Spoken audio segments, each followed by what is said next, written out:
भारत का मीडिया स्वतंत्र है, लोकतांत्रिक मूल्यों के प्रति प्रतिबद्ध है,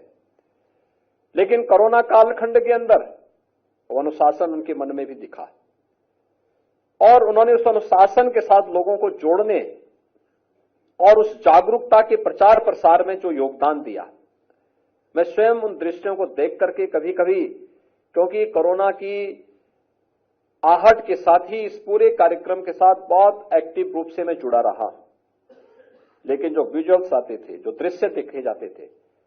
मैं देखता था। पत्रकार बंधु उस समय भी जाकर के, जब लॉकडाउन के बाद तमाम प्रवासी कामगार और श्रमिक आए, उनकी रिपोर्टिंग को करने,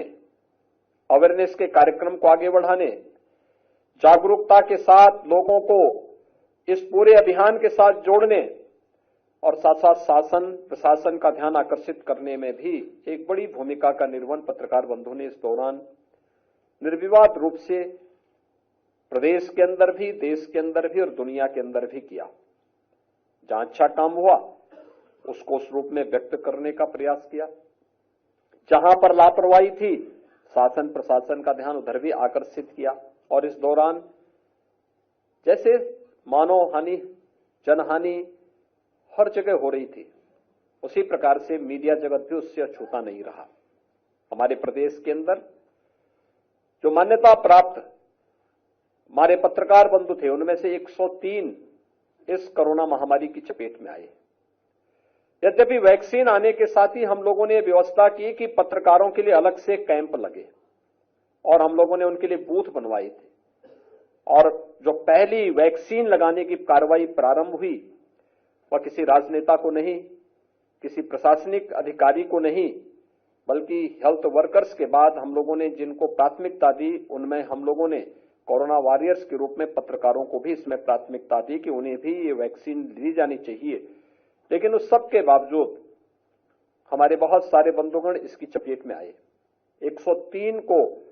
अपनी जान गंवानी पड़ी और उस दौरान हम सबके सामने आया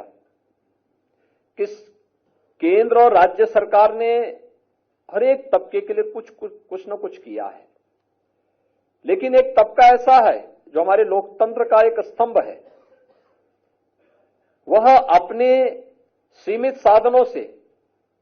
अपनी जान की परवाह के बगैर शासन प्रशासन का ध्यान भी आकर्षित कर रहा है, एक प्रकार की जन सेवा का कार्य कर रहा है, अपने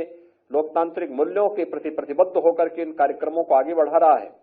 लेकिन उसके लिए कहीं भी कोई सुरक्षा की गारंटी नहीं, उन्हें कहीं भी कोई सुविधा नहीं। तो उस समय पहले बूथ लगाए गए, उसके बाद उपचार आदि के लिए स्पेशल व्यवस्था भी करवाई गई, तमाम अन्य साधन उपलब्ध करवाने के साथ ही बाद में महसूस हुआ कि नहीं, बहुत सारे पत्रकार ऐसे हैं जिनके पास वो अकेले सहारा थे और उन परिवारों को सहायता दी जानी चाहिए। और तब हम लोगों ने प्रदेश सरकार में उस समय एक निर्णय लिया था कि प्रदेश सरकार उन परिवारों को अपनी ओर से 10-10 लाख रुपए की सहायता देगी। विगत वर्ष हम लोगों ने 50 ऐसे परिवारों को यह सहायता राशि उपलब्ध कराई। आज 51 अन्य परिवारों को यह राशि यहां पर उपलब्ध कराई जा रही है। ये एक छोटी राशि है, लेकिन एक संबल है शासन की ओर से उनके साथ में